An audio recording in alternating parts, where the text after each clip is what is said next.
ಸ್ನೇಹಿತರೆ, ನಾವು ಇವಾಗ ನೋಡ್ತಿರುವಂತ ಮೂವಿ ಹೇಗಿದೆ ಅಂದ್ರೆ ಫ್ಯೂಚರ್ ನಲ್ಲಿ ಟೆಕ್ನಾಲಜಿಯಿಂದ ಮನುಷ್ಯರಿಗೆ ಏನೆಲ್ಲ ಸಮಸ್ಯೆಗಳಾಗಬಹುದು, ಟೆಕ್ನಾಲಜಿನ ನಾವು ಸರಿಯಾಗಿ ಯೂಸ್ ಮಾಡ್ಕೊಳ್ಳಿಲ್ಲ ಅಂದ್ರೆ ಮನುಷ್ಯನ ಸಂತತಿ ಹೇಗ್ ನಾಶ ಆಗುತ್ತೆ ಅನ್ನೋದನ್ನ ತುಂಬಾ ಚೆನ್ನಾಗಿ ತೋರಿಸಿದ್ದಾರೆ. ಖಂಡಿತವಾಗ್ಲೂ ಈ ಮೂವಿ ತುಂಬಾನೇ ಥ್ರಿಲ್ಲಿಂಗ್ ಆಗಿರುವಂತ ಸೈನ್ಸ್ ಫಿಕ್ಷನ್ ಆಕ್ಷನ್ ಫಿಲ್ಮ್ ಅಂತಾನೆ ಹೇಳ್ಬಹುದು. ಅದರಿಂದ ಜಾಸ್ತಿ ಟೈಮ್ ವೇಸ್ಟ್ ಮಾಡದೆ ಈ ಮೂವಿಯ ಸ್ಟೋರಿ ಕಡೆ ಹೋಗೋಣ.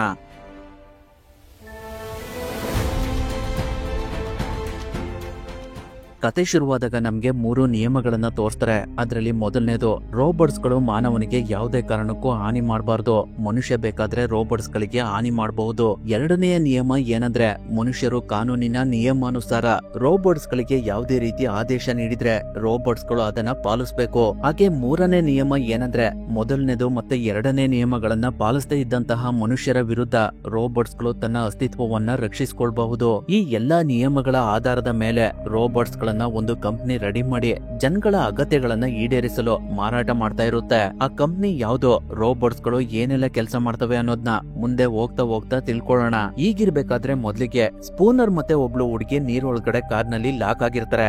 ಅವಾಗ ಅವ್ರ ಹತ್ರ ಒಂದು ರೋಬೋಟ್ ಬಂದು ಸ್ಪೂನರ್ ನ ಬಚಾವ್ ಮಾಡಿದ ರೀತಿ ಸ್ಪೂನರ್ ಗೆ ಒಂದು ಕನ್ಸ್ ಬೀಳುತ್ತೆ. ಅದರಿಂದ ಅವನಿಗೆ ನಿದ್ದೆಯಿಂದ ಎಚ್ಚರಿಕೆ ಆಗುತ್ತೆ. ಅಷ್ಟೊತ್ತಿಗಾಗ್ಲೇ ಬೆಳಕಾಗಿರುತ್ತೆ. ಅದರಿಂದ ಅವನು ಕನ್ಸ್ ಬಗ್ಗೆ ಜಾಸ್ತಿ ಯೋಚನೆ ಮಾಡದೆ ಬೇಗ ಆಫೀಸಿಗೆ ರೆಡಿಯಾಗಿ ಮನೆಯಿಂದ ಹೊರಗಡೆ ಬರ್ತಾನೆ. ಅವಾಗ ಒಂದು ರೋಬೋಟ್ ಪಾರ್ಸಲ್ ನ ಡೆಲಿವರಿ ಮಾಡೋದಕ್ಕೆ ಅಂತ ಅವರ ಅಪಾರ್ಟ್ಮೆಂಟ್ ಮುಂದೆ ನಿಂತಿರುತ್ತೆ. ಅದು ಸ್ಪೂನರ್ ನ ನೋಡಿ ಅವನಿಗೆ ಹ್ಯಾವ್ ಎ ನೈಸ್ ಡೇ ಅಂತ ವಿಶ್ ಮಾಡುತ್ತೆ. ನಂತರ ನಮ್ಗೆ ಚಿಕಾಗೋ ಸಿಟಿನ ತೋರಿಸ್ತಾರೆ.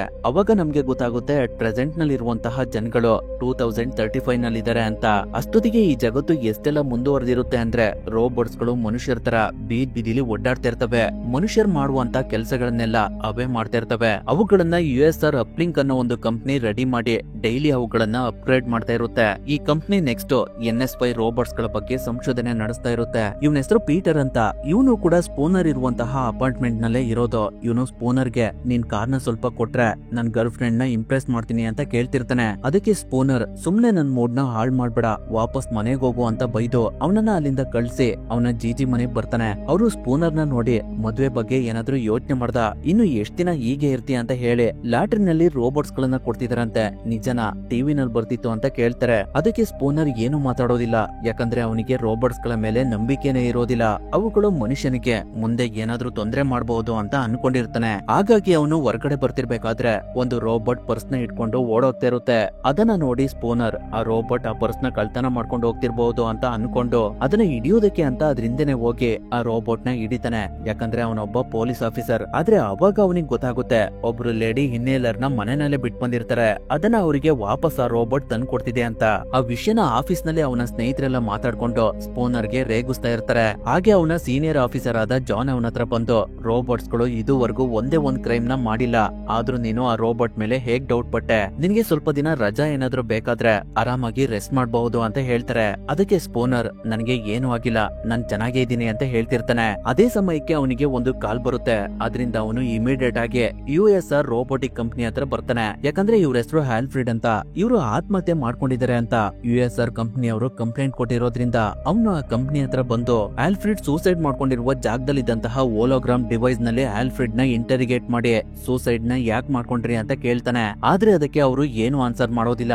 ನೀನು ಈ ಸಮಸ್ಯೆನ ಬಗೆಹರಿಸ್ತೀಯ ಅಂತ ನನಗೆ ನಂಬಿಕೆ ಇದೆ ಅಂತ ಹೇಳ್ತಾರೆ. ಅದರಿಂದ ಸ್ಪೂನರ್ಗೆ ಆಲ್ಫ್ರೆಡ್ ಸೂಸೈಡ್ ಮಾಡ್ಕೊಂಡಿಲ್ಲ, ಅವರನ್ನ ಯಾರಾದ್ರೂ ಸಾಯಿಸಿರಬಹುದು ಅಂತ ಡೌಟ್ ಬರುತ್ತೆ. ಅದರಿಂದ ಅವನು ನೇರವಾಗಿ USR ಕಂಪನಿಯ ಓನರ್ ಆದ ಲಾರೆನ್ಸ್ ಹತ್ರ ಬಂದು ಆಲ್ಫ್ರೆಡ್ ಆತ್ಮಹತ್ಯೆ ಬಗ್ಗೆ ಕೇಳಿದಾಗ ಅವರು ಸ್ಪೂನರ್ಗೆ ಆಲ್ಫ್ರೆಡ್ 20 ವರ್ಷಗಳಿಂದ ನಮ್ ಜೊತೆನೆ ಕೆಲಸ ಮಾಡ್ತಿದ್ದಾರೆ, ಅವರು ಈ ರೋಬೋಟ್ಸ್ ಗಳನ್ನೆಲ್ಲ ರೆಡಿ ಮಾಡಿರೋದು, ಅವ್ರು ಆತ್ಮಹತ್ಯೆ ಮಾಡ್ಕೊಂಡಿದ್ದಾರೆ ಅಂದ್ರೆ ನನಗೆ ನಂಬೋದಕ್ಕೇನೆ ಆಗ್ತಾ ಇಲ್ಲ ಅಂತ ಹೇಳ್ತಾರೆ. ಹಾಗೆ ಅವರು ಆಲ್ಫ್ರೆಡ್ ಬಗ್ಗೆ ಇನ್ನೂ ಜಾಸ್ತಿ ಏನಾದ್ರೂ ನಿಮ್ಗೆ ಮಾಹಿತಿ ಬೇಕಿದ್ರೆ ಸೂಸನ್ ನ ಕಾಂಟ್ಯಾಕ್ಟ್ ಮಾಡಬಹುದು ಅಂತ ಹೇಳ್ತಾರೆ. ಅದರಿಂದ ಸ್ಪೂನರ್ ಸೂಸನ್ ನ ಕಾಂಟ್ಯಾಕ್ಟ್ ಮಾಡ್ತಾನೆ. ಸೂಸನ್ ಬೇರೆ ಯಾರು ಅಲ್ಲ, ಸ್ಪೂನರ್ ನ ಎಕ್ಸ್ ವೈಫ್. ಅವಳೊಬ್ಳು ಸೈಂಟಿಸ್ಟ್ ಆಗಿರ್ತಾಳೆ. ಅವಳು ಆಲ್ಫ್ರೆಡ್ ಜೊತೆನೆ ಕೆಲಸ ಮಾಡ್ತಿರ್ತಾಳೆ. ಅದರಿಂದ ಅವಳಿಗೆ ಆಲ್ಫ್ರೆಡ್ ಬಗ್ಗೆ ತುಂಬಾ ವಿಷಯಗಳು ಗೊತ್ತಿರುತ್ತೆ. ಹಾಗಾಗಿ ಸ್ಪೂನರ್ ಸೂಸನ್ಗೆ ನೀವು ರೋಬೋಟ್ಸ್ ಗಳನ್ನ ಹೇಗ್ ಕಂಟ್ರೋಲ್ ಮಾಡ್ತೀರಾ, ಅವುಗಳ ನೆಟ್ವರ್ಕ್ ಎಲ್ಲಿದೆ ಅಂತ ಕೇಳ್ತಾನೆ. ಅವಾಗ ಸೂಸನ್ USR ಕಂಪನಿಯ ನೆಟ್ವರ್ಕ್ ನ ತೋರಿಸ್ತಾಳೆ. ಅದಕ್ಕೆ ಪೊಸಟ್ರಾನಿಕ್ ಆಪರೇಟಿಂಗ್ ಕೋರ್ ಅಂತ ಕರೀತಾರೆ. ಅದರ ಸಹಾಯದಿಂದ ರೋಬೋಟ್ಸ್ ಗಳನ್ನ ಅಪ್ಗ್ರೇಡ್ ಮಾಡೋದಾಗ್ಲಿ, ಅವುಗಳಿಗೆ ಏನಾದ್ರೂ ಸಮಸ್ಯೆ ಆದ್ರೆ ಅದನ್ನ ಬಗೆಹರಿಸುವಂತ ಕೆಲಸನ ಮಾಡ್ತಾ ಇರ್ತಾರೆ.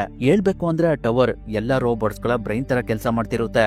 ಇದ್ರ ಹೆಸರು ವಿಕ್ಕಿ ಅಂತ ಕರೀತಾರೆ. ಇದನ್ನ ಚಿಕಾಗೋ ಸಿಟಿಯ ಸುರಕ್ಷತೆಗೋಸ್ಕರ ರೆಡಿ ಮಾಡಿರ್ತಾರೆ. ಇದಕ್ಕೆ ಪ್ರತಿಯೊಂದು CC ಕ್ಯಾಮೆರಾಗಳ ಕನೆಕ್ಷನ್ ಇರುತ್ತೆ. ಚಿಕಾಗೋ ಸಿಟಿನಲ್ಲಿ ಏನ್ ನಡೆದ್ರು ಕೂಡ ಮೊದಲು ಇದಕ್ಕೆ ಗೊತ್ತಾಗ್ತಾ ಇರುತ್ತೆ. ಇದೇ ಜಾಗದಲ್ಲಿ ಆಲ್ಫ್ರೆಡ್ ಉಳ್ಕೊಳ್ತಿದ್ದು. ಹಾಗೆ ಇದೇ ಜಾಗದಲ್ಲಿ ಅವರು ಕೆಳಗಡೆ ಬಿದ್ದು ಸೂಸೈಡ್ ಮಾಡ್ಕೊಂಡಿದ್ದು. ಆ ಜಾಗನ ನೋಡಿ ಸ್ಪೂನರ್ಗೆ ಸ್ವಲ್ಪ ಡೌಟ್ ಬರುತ್ತೆ. ಅದರಿಂದ ಅವನು ಅಲ್ಲಿದ್ದಂತಹ ಸೇಫ್ಟಿ ಗ್ಲಾಸ್ ಎಷ್ಟು ಸ್ಟ್ರೆಂತ್ ಇದೆ ಅಂತ ಚೆಕ್ ಮಾಡಿ ಒಬ್ಬ ವಯಸ್ಸಾದ ಮುದ್ಕ ಈ ಗ್ಲಾಸ್ ನ ಬ್ರೇಕ್ ಮಾಡಿ ಇಲ್ಲಿಂದ ಹಾರಿ ಸತ್ತಿದ್ದಾನೆ ಅಂದ್ರೆ ನನಗೆ ನಂಬೋದಕ್ಕೇನೆ ಆಗ್ತಾ ಇಲ್ಲ ಅಂತ ಹೇಳಿ ಆ ರೂಮ್ ನೆಲ್ಲ ಅವನು ಚೆಕ್ ಮಾಡ್ತಿರ್ಬೇಕಾದ್ರೆ ಸೂಸನ್ ರೋಬೋಟ್ಸ್ ಗಳು ಯಾವುದೇ ಕಾರಣಕ್ಕೂ ಮನುಷ್ಯರಿಗೆ ತೊಂದರೆ ಮಾಡೋದಿಲ್ಲ ಅಂತ ಹೇಳ್ತಿರ್ತಾಳೆ. ಅಷ್ಟರಲ್ಲಿ ಆ ರೂಮ್ ನಲ್ಲಿದ್ದ ಬಾಕ್ಸ್ ಒಳಗಡೆಯಿಂದ ಒಂದು ರೋಬೋಟ್ ಹೊರಗಡೆ ಬಂದು ಅವ್ರ ಮುಂದೆ ನಿಂತ್ಕೊಡುತ್ತೆ. ಅದನ್ನ ನೋಡಿ ಸೂಸನ್ ಆ ರೋಬೋಟ್ ಗೆ ಡಿಆಕ್ಟಿವೇಟ್ ಅಂತ ಹೇಳ್ತಾಳೆ. ಆದ್ರೂ ಕೂಡ ಅದು ಸೂಸನ್ ಹತ್ರ ಇದ್ದಂತಹ ಗನ್ನ ಕಿತ್ಕೊಂಡು ಸ್ಪೂನರ್ ಕಡೆ ಹೇಮ್ ಮಾಡಿ ಡಾಕ್ಟರ್ ಆಲ್ಫ್ರೆಡ್ ಕೆಳಗಡೆ ಬಿದ್ದಂತಹ ಜಾಗದಿಂದ ಹೊರಗಡೆ ಹೋಗುತ್ತೆ. ಅದನ್ನ ಹಿಡಿಯೋದಕ್ಕೆ ಅಂತ ಸ್ಪೂನರ್ ಕೂಡ ಹೊರಗಡೆ ಬರ್ತಾನೆ. ಆದ್ರೆ ಅಷ್ಟರಲ್ಲಿ ಆ ರೋಬೋಟ್ ಅಲ್ಲಿಂದ ಹೋಗ್ಬಿಟ್ಟಿರುತ್ತೆ.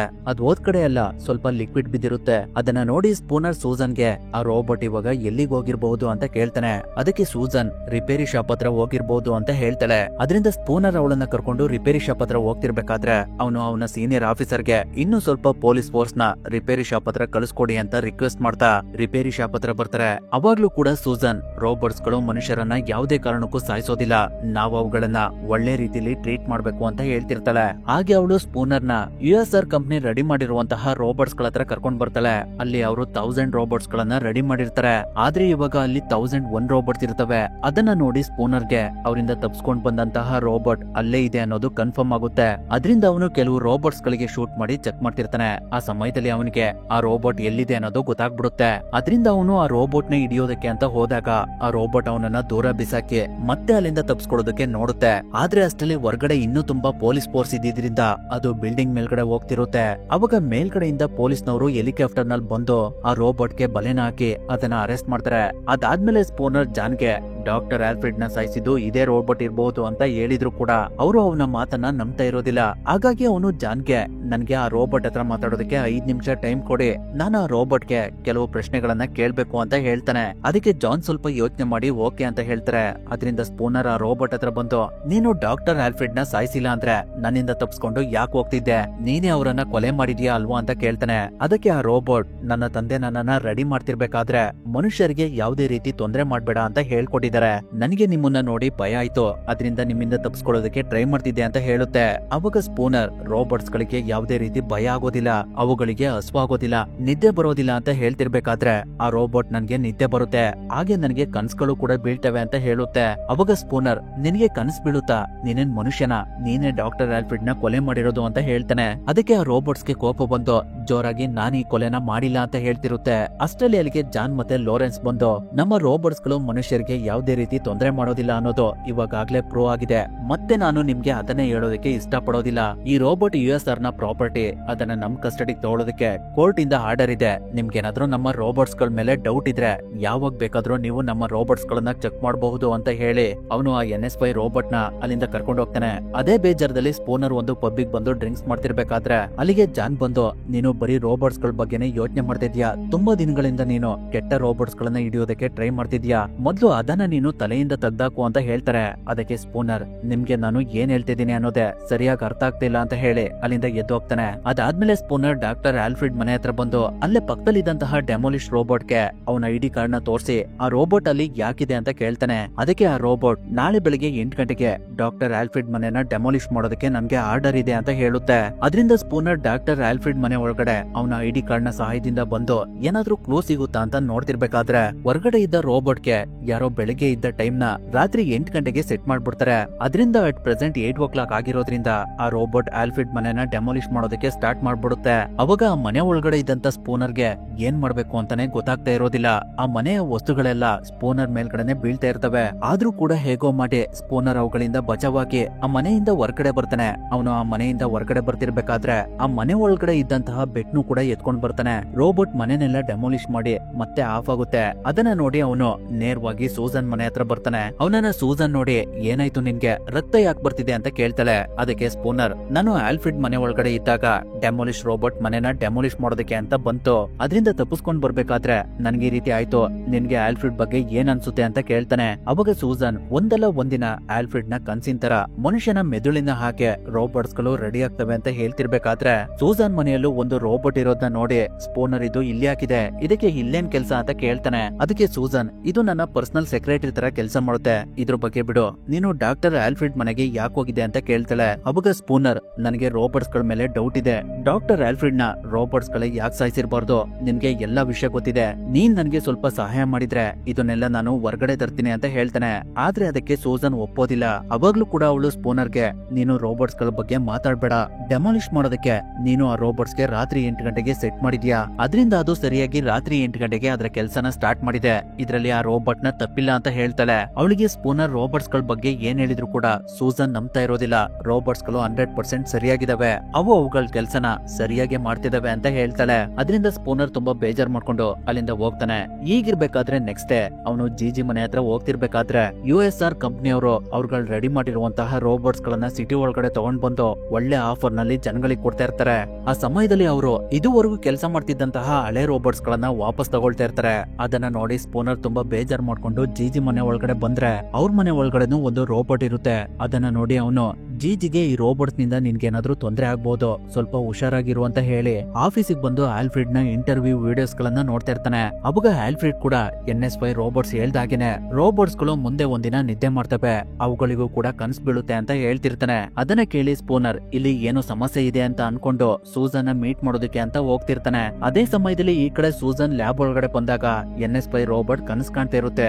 ಅದಕ್ಕೆ ಅವಳು ಸನ್ನಿ ಅಂತ ಹೆಸರಿಟ್ಟಿರ್ತಾಳೆ. ಇದೇ ರೋಬೋಟ್ ನ ಸ್ಪೂನರ್ ಈ ಹಿಂದೆ ಅರೆಸ್ಟ್ ಮಾಡಿದ್ದು. ಆ ರೋಬೋಟ್ ನ ಸೂಸನ್ ಎಬ್ರಿಸಿದಾಗ ನಾನು ಕನಸು ಕಾಣ್ತಾ ಇದ್ದೆ, ನಿಮ್ಮನ್ನ ಮತ್ತೆ ನೋಡಿ ನನಗೆ ತುಂಬಾ ಖುಷಿ ಆಯ್ತು ಸೂಸನ್ ಅಂತ ಹೇಳುತ್ತೆ. ಆ ರೋಬೋಟ್ ಈ ಹಿಂದೆ ಸ್ಪೂನರ್ ಜೊತೆ ಯಾಕೆ ಆ ರೀತಿ ಮಾಡ್ತು ಅನ್ನೋದನ್ನ ತಿಳ್ಕೊಳ್ಳೋದಕ್ಕೆ ಸೂಸನ್ ಅದನ್ನ ಸ್ಕ್ಯಾನ್ ಮಾಡ್ತಿರ್ತಾಳೆ. ಅದೇ ಸಮಯದಲ್ಲಿ ಇನ್ನೊಂದ್ ಕಡೆ ಸ್ಪೂನರ್ USR ಕಂಪ್ನಿ ಕಡೆ ಬರ್ತಿರ್ಬೇಕಾದ್ರೆ ಅವನು ವಿಕ್ಕಿನ ಕಾರ್ ನಲ್ಲೇ ಕಾಂಟ್ಯಾಕ್ಟ್ ಮಾಡಿ ಡಾಕ್ಟರ್ ಆಲ್ಫ್ರೆಡ್ ಮತ್ತೆ ಲಾರೆನ್ಸ್ ಮಧ್ಯೆ ನಡೆದಿರುವಂತಹ ಲಾಸ್ಟ್ 50 ಮೆಸೇಜ್ ಗಳನ್ನ ಶೋ ಮಾಡು ಅಂತ ಕೇಳ್ತಾನೆ. ಅದಕ್ಕೆ ವಿಕ್ಕಿ, ನಿಮ್ಮ ಮಾಹಿತಿನ ಒದಗಿಸೋದಕ್ಕೆ ಸ್ವಲ್ಪ ಸಮಯ ಆಗ್ಬಹುದು, ನೀವು ಅಲ್ಲಿವರೆಗೂ ಮ್ಯೂಸಿಕ್ ನ ಕೇಳ್ತಾ ಇರಿ ಅಂತ ಹೇಳಿ ಅದು ಲಾರೆನ್ಸ್ ಹತ್ರ ಬಂದು ಡಿಟೆಕ್ಟಿವ್ ಸ್ಪೂನರ್ ನಿಮ್ಮ ಮಾಹಿತಿಗಳನ್ನ ಕಲೆಕ್ಟ್ ಮಾಡ್ತಾ ಇದ್ದಾರೆ ಅಂತ ಹೇಳುತ್ತೆ. ಅದಕ್ಕೆ ಲಾರೆನ್ಸ್, ಸ್ಪೂನರ್ ನಿನ್ನ ಅಂತಿಮ ಸಮಯ ಹತ್ರ ಆಗಿದೆ ಅಂತ ಹೇಳಿ ರೋಬೋಟ್ಸ್ ಗಳನ್ನ ಟ್ರಾನ್ಸ್ಪೋರ್ಟ್ ಮಾಡುವಂತಹ ಟ್ರಕ್ ಗಳನ್ನ ಸ್ಪೂನರ್ ಹೋಗ್ತಿದ್ದಂತಹ ಜಾಗದ ಹತ್ರ ಕಳಿಸಿ ಅವನ್ ಕಾರ್ನ ಹಿಂದೆ ಮುಂದೆ ಲಾಕ್ ಮಾಡಿ ಆ ಟ್ರಕ್ ನಲ್ಲಿ ಇದ್ದಂತಹ ರೋಬೋಟ್ಸ್ ಗಳನ್ನ ಸ್ಪೂನರ್ ಮೇಲೆ ಅಟ್ಯಾಕ್ ಮಾಡೋದಕ್ಕೆ ಅಂತ ಬಿಡ್ತಾನೆ. ಅದರಿಂದ ಆ ರೋಬೋಟ್ಸ್ ಗಳು ಕಾರ್ ಮೇಲೆ ಹಾರಿ ಸ್ಪೂನರ್ ನ ಸಾಯಿಸೋದಕ್ಕೆ ಟ್ರೈ ಮಾಡ್ತಿರ್ತವೆ. ಅವುಗಳಿಂದ ಬಚಾವ್ ಹೋಗೋದಕ್ಕೆ ಸ್ಪೂನರ್ ತುಂಬಾನೇ ಟ್ರೈ ಮಾಡ್ತಿರ್ತಾನೆ. ಆದ್ರೂ ಕೂಡ ಆ ರೋಬೋಟ್ಸ್ ಗಳು ಒಂದ್ರ ಮೇಲೆ ಒಂದು ಕಾರ್ ಮೇಲ್ಗಡೆ ಹಾರಿ ಸ್ಪೂನರ್ ನ ಸಾಯಿಸೋದಕ್ಕೆ ನೋಡ್ತಿರ್ತವೆ. ಅವಾಗ ಸ್ಪೂನರ್ ಹೇಗೋ ಮಾಡಿ ಟ್ರಕ್ ಇಂದ ಮುಂದೆ ಬರ್ತಾನೆ. ಆದ್ರೂ ಕೂಡ ಕೆಲವು ರೋಬೋಟ್ಸ್ ಗಳು ಅವನ್ ಕಾರ್ನ ಬಿಡ್ತಾ ಇರೋದಿಲ್ಲ. ಅದರಿಂದ ಆ ಕಾರ್ ಕಂಟ್ರೋಲ್ ತಪ್ಪಿ ಕ್ರಾಶ್ ಆಗ್ಬಿಡುತ್ತೆ. ಆ ಕಾರ್ ಒಳಗಡೆ ಏರ್ ಬ್ಯಾಗ್ಸ್ ಇದ್ದಿದ್ರಿಂದ ಸ್ಪೂನರ್ ಗೆ ಏನೂ ಆಗೋದಿಲ್ಲ. ಅವಾಗ ಇಮಿಡಿಯೇಟ್ ಆಗಿ ಕ್ಲೀನಿಂಗ್ ರೋಬೋಟ್ಸ್ ಗಳೆಲ್ಲ ಅಲ್ಲಿ ಬಂದು ಎಲ್ಲಾನು ಕ್ಲೀನ್ ಮಾಡ್ತಿರ್ತವೆ. ಯಾಕಂದ್ರೆ ಪೊಲೀಸ್ನವ್ರಿಗೆ ಯಾವುದೇ ರೀತಿ ಕ್ಲೂ ಸಿಗ್ಬಾರ್ದು ಅಂತ. ಆ ಸಮಯದಲ್ಲಿ ಸ್ಪೂನರ್ ಒಂದ್ ಕಡೆ ಕೂತ್ಕೊಂಡು ರೆಸ್ಟ್ ಮಾಡ್ತಿರ್ಬೇಕಾದ್ರೆ ಒಂದು ರೋಬೋಟ್ ಮತ್ತೆ ಅವನ ಮೇಲೆ ಕಾರ್ನ ನುಗ್ಗಿ ಅವನನ್ನ ಸಾಯಿಸೋದಕ್ಕೆ ಟ್ರೈ ಮಾಡುತ್ತೆ. ಅವಾಗ ಮತ್ತೆ ಸ್ಪೂನರ್ ಮತ್ತೆ ಆ ರೋಬೋಟ್ಗೆ ಫೈಟ್ ನಡೆಯುತ್ತೆ. ಆ ಸಮಯದಲ್ಲಿ ಸ್ಪೂನರ್ ನ ಎಡಕೈಗೆ ಏಟಾಗಿ ಓಪನ್ ಆಗ್ಬಿಡುತ್ತೆ. ಆದ್ರೆ ಅವನ ಎಡಕೈ ರೋಬೋಟ್ಸ್ ತರ ಇರುತ್ತೆ. ಅದರಿಂದ ಅವನು ರೋಬೋಟ್ಗೆ ತುಂಬಾ ಫೋರ್ಸ್ ಆಗಿ ಹೊಡಿತಾ ಇರ್ತಾನೆ. ಅಷ್ಟರಲ್ಲಿ ಅಲ್ಲಿಗೆ ಪೊಲೀಸ್ ಬರ್ತಿರುವಂತ ಸೌಂಡ್ ಕೇಳಿದ್ರಿಂದ ಇಮಿಡಿಯೇಟ್ ಆಗಿ ಅಲ್ಲಿದ್ದಂತ ರೋಬೋಟ್ ಓಡೋಕೆ ಬೆಂಕಿ ಒಳಗಡೆ ಬಿದ್ದು ನಾಶ ಆಗ್ಬಿಡುತ್ತೆ. ಅಷ್ಟರಲ್ಲಿ ಅಲ್ಲಿಗೆ ಪೊಲೀಸ್ನವ್ರು ಬರ್ತಾರೆ. ಅವಾಗ ಸ್ಪೂನರ್ ಪರಿಸ್ಥಿತಿನ ಜಾನ್ ನೋಡಿ, ನಿನ್ಗೆ ಏನಾಗಿದೆ, ಟ್ರಾಫಿಕ್ ರೂಲ್ಸ್ ನ ಬ್ರೇಕ್ ಮಾಡಿದ್ಯಾ ಅಂತ ಬೈತಾ ಇರ್ತಾರೆ. ಅದಕ್ಕೆ ಸ್ಪೂನರ್, ರೋಬೋಟ್ಸ್ ಗಳು ನನ್ ಮೇಲೆ ಅಟ್ಯಾಕ್ ಮಾಡಿದ್ದು, ನೀವ್ ಬೇಕಾದ್ರೆ ಟನಲ್ ಒಳಗಡೆ ಹೋಗಿ ನೋಡಿ ಅಂತ ಹೇಳ್ತಾನೆ. ಆದ್ರೆ ಅವಾಗ್ಲೂ ಕೂಡ ಅವನ್ ಮಾತನ್ನ ಜಾನ್ ನಂಬೋದಿಲ್ಲ. ನೀನ್ ಸ್ವಲ್ಪ ಡಾಕ್ಟರ್ ಹತ್ರ ತೋರ್ಸ್ಕೊ ಅಂತ ಹೇಳಿ ಸ್ಪೂನರ್ ಹತ್ರ ಇದ್ದಂತಹ ಬ್ಯಾಡ್ ನ ವಾಪಸ್ ಇಸ್ಕೊಳ್ತಾನೆ. ಅದರಿಂದ ಸ್ಪೂನರ್ ತುಂಬಾ ಬೇಜಾರ್ ಮಾಡ್ಕೊಂಡು ಅಲ್ಲಿಂದ ಹೋಗ್ತಾನೆ. ಅದೇ ಸಮಯದಲ್ಲಿ ಈ ಕಡೆ ಸೂಸನ್ ಸನ್ನಿನ ಚೆಕ್ ಮಾಡ್ತಿರ್ಬೇಕಾದ್ರೆ ಅವಳಿಗೆ ಅದರ ಬಾಡಿನಲ್ಲಿ ಏನೋ ಒಂದು ವಿಶೇಷವಾಗಿರುವಂತ ವಸ್ತು ಕಾಣುತ್ತೆ. ಹಾಗಾಗಿ ಅವಳು ಸ್ಪೂನರ್ ನ ಭೇಟಿ ಮಾಡೋದಕ್ಕೆ ಅಂತ ಹೋಗ್ತಾಳೆ. ಈ ಕಡೆ ಸ್ಪೂನರ್ ಅವನ ಎಡಗೈಗೆ ಸ್ಪ್ರೇ ಮಾಡ್ಕೊಳ್ತಾ ಡ್ಯಾಮೇಜ್ ಆಗಿರುವಂತ ಜಾಗನ ಸರಿ ಮಾಡ್ಕೊಳ್ತಾ ಇರ್ತಾನೆ. ಅವಾಗ ಅಲ್ಲಿಗೆ ಸೂಸನ್ ಬಂದು, ನಿನ್ಗೆ ಆಕ್ಸಿಡೆಂಟ್ ಆಯ್ತು ಅಂತ ಕೇಳ್ಪಟ್ಟೆ, ಹುಷಾರಾಗಿದ್ಯಾ ಅಂತ ಕೇಳ್ತಾಳೆ. ಅದಕ್ಕೆ ಸ್ಪೂನರ್, ನಿನ್ನನ್ನ ಇಲ್ಲಿ ನೋಡಿ ನನಗೆ ತುಂಬಾ ಖುಷಿ ಆಗ್ತಿದೆ ಅಂತ ಹೇಳ್ತಾನೆ. ಅವಾಗ ಸೂಸನ್ ಸ್ಪೂನರ್ಗೆ, ನಿನ್ಗೆ ನಂಬೋದಕ್ಕಾಗೋದಿಲ್ಲ, ಸನ್ನಿ ಬಾಡಿ ಒಳಗಡೆ ಇನ್ನೊಂದು ಸಿಸ್ಟಮ್ ಇದೆ, ಅದು ಪೊಸಟ್ರಾನಿಕ್ ಬ್ರೈನ್ ನ ಕ್ಲಾಶ್ ಮಾಡ್ತಿದೆ, ಅದು ಅಪ್ಡೇಟ್ ಆಗಿರುವಂತ ರೋಬೋಟ್, ಅದು ಅದರ ಡಿಸಿಷನ್ ನ ಅದೇ ತಗೊಳುತ್ತೆ ಅಂತ ಹೇಳ್ತಾಳೆ. ಅವಾಗ ಸ್ಪೂನರ್, USR ಕಂಪ್ನಿಯಲ್ಲಿ ಇರುವಂತ ರೋಬೋಟ್ಸ್ ಗಳಿಗೆ ನೀನೇ ಡಾಕ್ಟರ್, ಅದರಿಂದ ಸನ್ನಿ ಹತ್ರ ನೀನು ಮಾತಾಡಿ ಈ ಸಮಸ್ಯೆಗೆ ಪರಿಹಾರ ಹುಡುಕ್ಬೇಕು ಅಂತ ಹೇಳ್ತಾನೆ. ಅದಕ್ಕೆ ಸೂಸನ್ ಕೂಡ ಒಪ್ಕೊಳ್ತಾಳೆ. ಅದಾದ್ಮೇಲೆ ಸ್ಪೂನರ್ ಬಟ್ಟೆ ಚೇಂಜ್ ಮಾಡ್ತಿರ್ಬೇಕಾದ್ರೆ ಅವನ್ ಬಾಡಿನ ಸೂಸನ್ ನೋಡಿ, ಇಷ್ಟೆಲ್ಲ ಆಪರೇಷನ್ ನಿನ್ಗೆ ಹೇಗಾಯ್ತು, ಇದಕ್ಕೆ ಕಾರಣ ಏನು ಅಂತ ಕೇಳ್ತಾಳೆ. ಅವಾಗ ಸ್ಪೂನರ್ ಹಿಂದೆ ನಡೆದಂತಹ ಘಟನೆ ಬಗ್ಗೆ ಹೇಳೋದಕ್ಕೆ ಸ್ಟಾರ್ಟ್ ಮಾಡ್ತಾನೆ. ಅದೇನಂದ್ರೆ, ಒಂದಿನ ಸ್ಪೂನರ್ ಆಫೀಸಿಗೆ ಹೋಗ್ತಿರ್ಬೇಕಾದ್ರೆ ಒಂದು ಟ್ರಕ್ ಬಂದು ಅವನ ಕಾರ್ಗೆ ಡ್ಯಾಶ್ ಹೊಡೆದ್ಬಿಡುತ್ತೆ. ಅದರಿಂದ ಅವನು ಮತ್ತೆ ಅವನ ಜೊತೆ ಇದ್ದಂತಹ ಲಾರಾ ಅನ್ನೋ ಒಬ್ಳು ಹುಡುಗಿ ಪಕ್ಕದಲ್ಲಿದ್ದಂತಹ ನದಿ ಒಳಗಡೆ ಬಿದ್ದೋಗ್ತಾರೆ. ಅವರಿಬ್ರು ಕಾರ್ ಒಳಗಡೆ ಲಾಕ್ ಆಗಿರ್ಬೇಕಾದ್ರೆ ಒಂದು ರೋಬೋಟ್ ಅಲ್ಲಿಗೆ ಬಂದು ಸ್ಪೂನರ್ ನ ಸೇವ್ ಮಾಡುತ್ತೆ.